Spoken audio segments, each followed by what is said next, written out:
बाबा,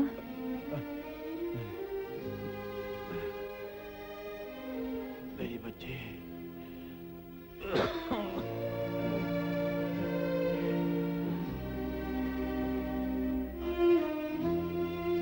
मेरी बच्ची। बाबा, बाबा, मत कहो मुझे बाबा, मत कहो। मैं तुम्हारा बाबा कहलाने के लायक नहीं हूँ। लालच में आकर गुनाह मैंने किए और उनकी सजा आज मेरी बच्ची को भुगतनी पड़ रही है। बेटा, मैं तो अगर मरना भी चाहूं तो मुझे मौत नहीं आएगी, मुझे मौत नहीं आएगी। मैंने उस मासूम जोरावर सिंह को बर्बाद करने के लिए इन पापियों का पूरा पूरा साथ दिया है बेटा, पूरा पूरा साथ दिया है। काश मुझे एक बार जोरावर सिंह मिल जाए तो मैं उसके पांव पकड़कर गिड़गिड़ाकर अपने गुनाहों की माफी मांग लूं, ताकि मेरा आखिरी सांस आराम से निकल सके। बेटा, बेटा मेरी बात सुन, ध्यान से सुन बेटा। मेरी जिंदगी में अब कुछ नहीं रहा बेटा। मेरी परवाह मत कर और तू यहां से भाग जा बेटा। इन पापियों से बहुत दूर निकल जा बेटा। नहीं बाबा, नहीं, तुम्हारे सिवाय मेरा इस दुनिया में कोई नहीं है। मैं तुम्हें छोड़कर नहीं जा सकती। बहुत खूब सरपंच, बेटी को भागने का सबक सिखा रहा है। हाँ?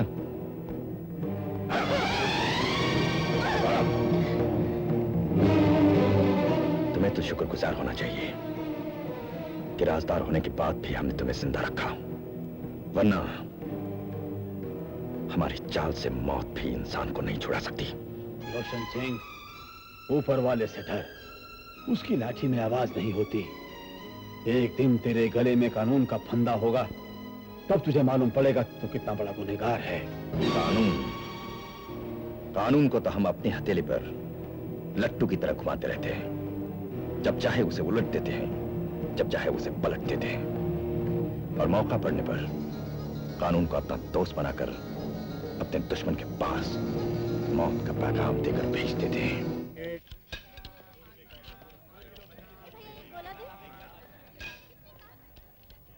तुम में से सूरज कौन है? बड़े भाई, मैं हूं।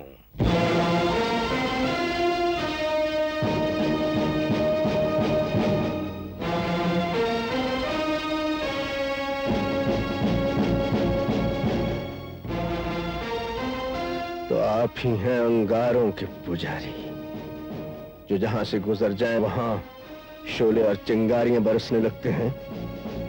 हाँ? कोई बॉडी ठीक ठाक करनी हो तो वेल्डिंग का इस्तेमाल तो करना ही पड़ता है, और फिर शोले और चिंगारी तो आग के साथ होते ही हैं। तुम जैसे आग से खेलने वालों को जिंदा आग में झोंक देता हूं मैं। ऐ शाबाश, हम अपनी दुकान में दंगा फसाद नहीं करना चाहते बड़े भाई। राय साहब जैसे इज्जतदार लोगों के क्लबों में जाकर दंगा फसाद करना पसंद है तुम्हें?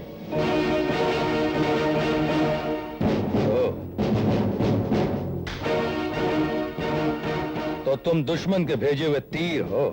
तीर नहीं, तलवार है, जो दुश्मन पर ऐसा घाव लगाते हैं कि वो अपनी आखिरी मंजिल तक पहुंच जाए। जिसने उस टुटपुंजिए राय के क्लब में जाकर लोगों की ऐसी तैसी करके सबों को अस्पताल पहुंचा दिया, उसे अपनी ताकत से धमकाने आए हो तुम, और वो भी अकेले। हैं? बचपन से लेकर आज तक शंकर ने हर जंग अकेले ही लड़ी है। तब तो ये तेरे जीवन का आखिरी संग्राम होगा।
इसके सिवा मेरा इस दुनिया में कोई नहीं है। माँ, हाँ? तू इससे माफी मांग रही, इससे? हाँ बेटे, अपनों की हुई गलती की माफी तो मुझे मांगनी ही पड़ेगी। माँ, गलती मेरी नहीं है। यह जुल्म उस राय साहब का है जो इस बस्ती की जमीन को हड़प लेना चाहता है, और यह उसका दाहिना हाथ है। चुप! मैं किसी राय साहब का दाएं या बाएं हाथ नहीं हूं। मैं कानून का मुहाफिज हूं और तुम्हें सजा देने के लिए आया था। और एक बात सुन लो, आज तुम अपनी माँ की वजह से बच गए हो। माँ भले किसी की भी हो, मैं माँ शब्द की इज्जत करता हूँ। कानून की मैं भी इज्जत करता हूँ, लेकिन असलियत का मुझे पता नहीं था। तुम्हारे आने का अंदाज से ही लगा जैसे कि तुम राय साहब का बदला लेने आए हो। जो क्लब में तूने तोड़फोड़ की है वो तुम्हारी पहली गलती समझ के छोड़ रहा हूं। आइंदा कोई ऐसी गलती की तो मैं तेरा क्या हशर करूंगा तू याद रखेगा।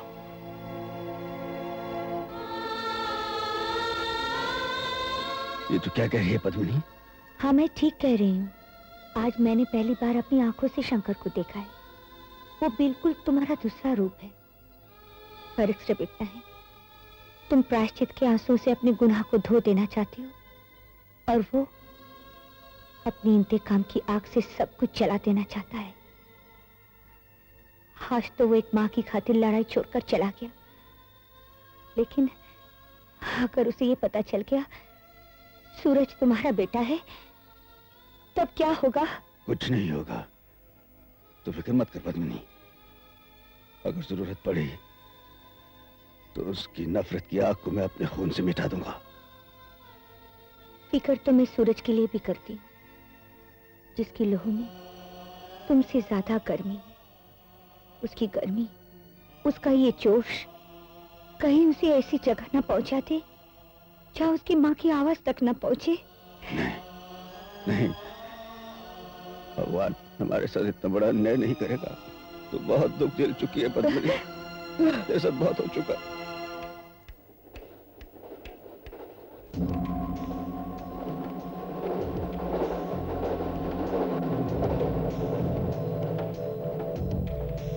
कौन है तुम लोग?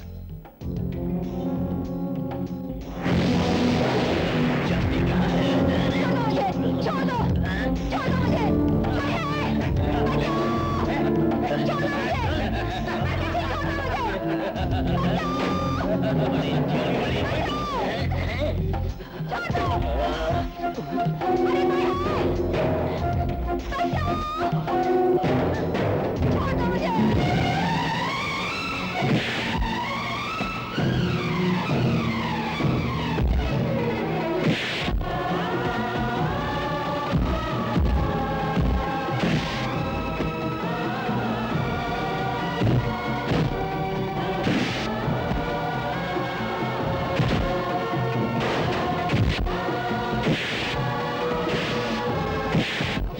चेले साहब, तुम पागल हो गए हो।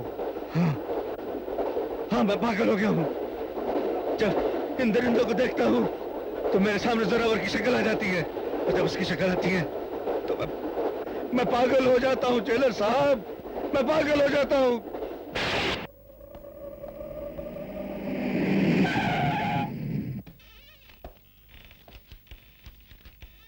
बाबा, कहो बेटे शंकर, कैसे कट रही है जिंदगी? जिसके सीने में इंतकाम के शोले भड़क रहे हों, जिसके पैर मंजिल की तलाश में घायल हो चुके हों, और जिसके कान हरामी नाम का लफ्ज सुनते सुनते पक चुके हों, उसकी जिंदगी कटती नहीं, काटनी पड़ती है बाबा। शंकर, फिर वही इंतकाम, वही क्रोध, भूल जाओ उन बातों को। बाबा, कैसे भूल जाऊं, कैसे भूल जाऊं उस जालिम जोरावर की तस्वीर जो हर वक्त मेरी आंखों में कांटे की तरह चुभती रहती है। मैं तो उस घड़ी के इंतजार में हूं कि कब उसकी गर्दन मेरे हाथों में आए और मैं उसकी जिंदगी का अंत कर दूं। बेटे, तुम एक जिम्मेदार अफसर हो। मैंने तुम्हें पाल पोस कर इसलिए बड़ा नहीं किया कि तुम इंतकाम के जोश में अपने फर्ज को भूल जाओ। बाबा, जिस मकाम पर आपने मुझे पहुंचाया है उसके लिए मैं जिंदगी भर आपका एहसान मंद करूंगा, लेकिन अपने इस फर्ज से ज्यादा मुझे अपना वचन प्यारा है। मैंने अपनी माँ की जलती हुई चिता पर जोरावर को खत्म करने की कसम खाई थी।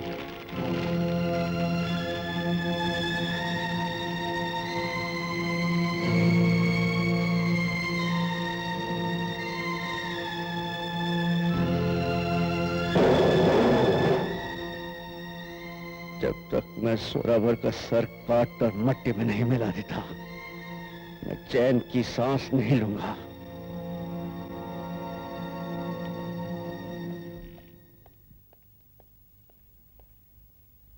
जेलर साहब, आप तो कहते थे कि प्रायश्चित की भट्टी में तपते तपते मैं कुंदन बन जाऊंगा, लेकिन आज शंकर की बात सुनकर लगा कि जमाने की जबान पर मेरे पाप आज भी उतने ही ताजा हैं जितना किसी के माथे पर पत्थर लगने से बहता हुआ खून।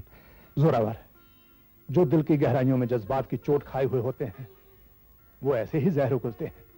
जेलर साहब, ये दुनिया मेरे गुनाहों को कभी नहीं भूलेगी। कानून की सजा भले खत्म हो जाए, लेकिन प्रायश्चित की सजा का मुझे कोई अंत नजर नहीं आता। कौन जाने ये सजा मेरी आखिरी सांस के साथ खत्म भी होती है या परलोक सुधारने के साथ मेरे साथ जाएगी। वक्त हर घाव को भर देता है। मेरे घाव तो नासूर बन चुके हैं, जिन पर यह जमाना मरते दम तक नमक छिड़कता रहेगा। मेरा एक बेटा मेरा खून करना चाहता है, उसे नफरत करता है, और दूसरा बेटा क्रोध के उन रास्तों पर चल पड़ा है जिनका अंत तबाही के सिवा कुछ भी नहीं। आपने मुझ पर बहुत एहसान किया जेलर साहब, बस एक एहसान और कर दीजिए। मेरे सूरज को तबाही के रास्ते पर जाने से रोक लीजिए जेलर साहब, उसे तबाही के रास्ते पर जाने से रोक लीजिए जेलर साहब। मैं आपका जिंदगी भर एहसानमंद रहूंगा। देखो, तुम लोग सब गरा का ख्याल रखना। मैं जेलर साहब की गाड़ी की हड्डी पसली ठीक करके आता हूँ। अरे ओ शहजादे, तू सारी जिंदगी दूसरों की गाड़ियां ठीक करता रहेगा क्या? देखो माता जी फिर आ गई। अरे क्या चुप चुप कह रही है तू? यहाँ फिर आ गई? क्यों? ये दुबई है, इधर आने को वीजा लगता है क्या? ए देख, मेरा भेजा जास्ती घुमा ना तो ऐसा हैंडल घुमाऊंगा कि सीधा अस्पताल पहुंच जाएगी, समझे? सच? अरे अस्पताल जाने का तो मेरे को भी बहुत शौक है रे, मगर तू कुछ करे तब ना। नहीं, क्या मतलब? अरे बैंड बजा, शादी रचा, सुहागरात मना, और उसके बाद अस्पताल। मैं शादी करूंगा तो बेवड़ी से, दारू वाली से। अरे मेरी दारू तो पीने के बाद चढ़ती है, मगर तेरी सूरत में ऐसी कौन सी दारू है जो देखते ही मेरे को चढ़ जाती है? और मैं चढ़ जाती हूँ तेरे गैराज की सीढ़ी। जाती मैं तेरे मुंह पे लगा दूं ग्रीस। अरे मुंह पे ग्रीस नहीं रे, मांग में लगा दो ना सिंदूर, नाक में नथनी, हाथ में कंगन, गले में मंगलसूत्र। और नहीं, और नहीं। नेताजी आ गए। नेताजी नमस्ते। अरे ओ नेताजी के बच्चे, फिर चूना लगा के चला गया। जेलर साहब जल्दी से गाड़ी की अरे ए भाई, ये क्या छुपा के रखा तूने अपनी पॉकेट में? जी साहब, कुछ नहीं साहब, कुछ नहीं। कुछ नहीं? अरे जेलर साहब की गैर हाजिरी में उनका सामान चुराते हुए शर्म नहीं आती? जल्दी बाहर निकालो।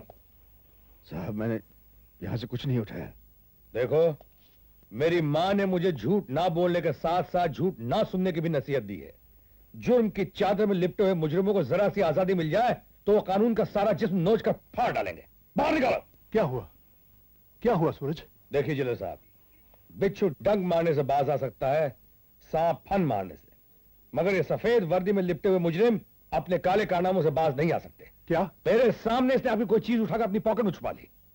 नहीं। क्यों भाई? नहीं जेलर साहब। क्या उठाया है तुमने?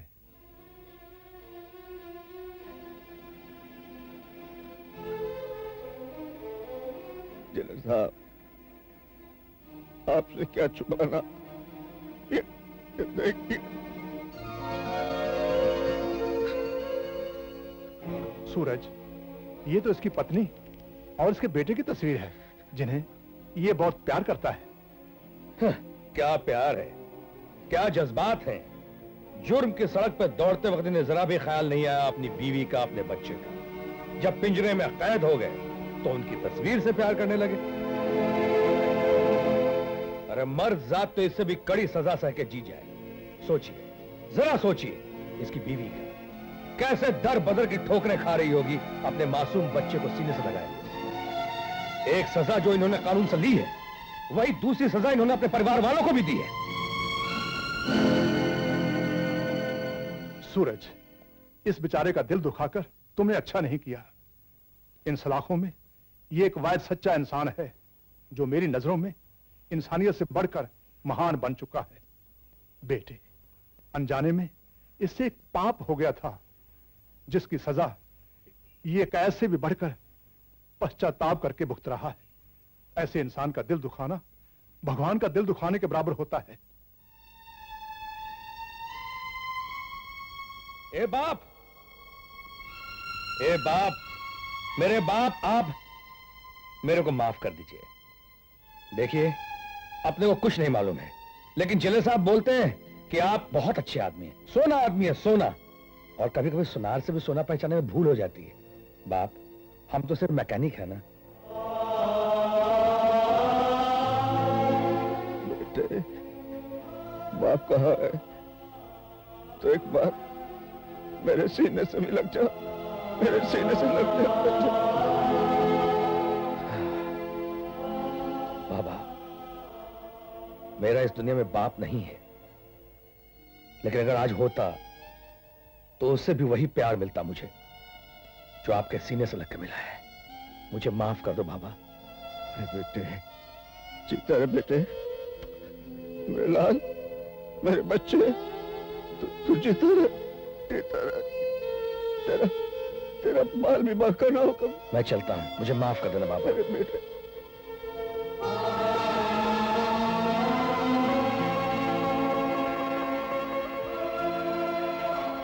भगवान तेरा लाख लाख शुक्र है। मिल लिया बेटे से? हाँ जिले साहब, हाँ, आज मेरे मन को शांति मिल गई। हाँ जिले साहब, आज सीने से लगा के इस बात का यकीन हो गया कि मेरा बेटा गुनाह के रास्ते पर नहीं जाएगा। अरे मुंगेरी लाल, एक पाना देना, 21 नंबर का। अच्छा भैया, तू बैठ।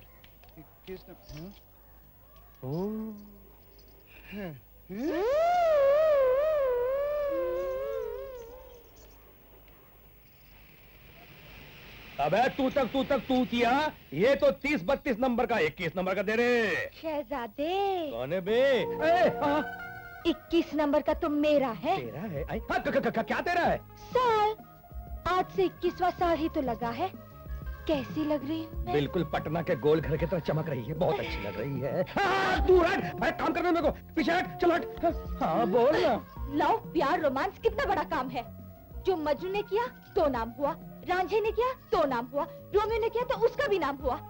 अरे बिजली ने किया तो क्या उसका नाम नहीं होगा क्या? इसलिए बिजली ने भी तेरे नाम का एक लव लेटर लिखा है। आज से पढ़ना चालू कर दे और कल से लिखना, अपने दिल पर मेरा नाम और मेरे दिल पर तेरा नाम।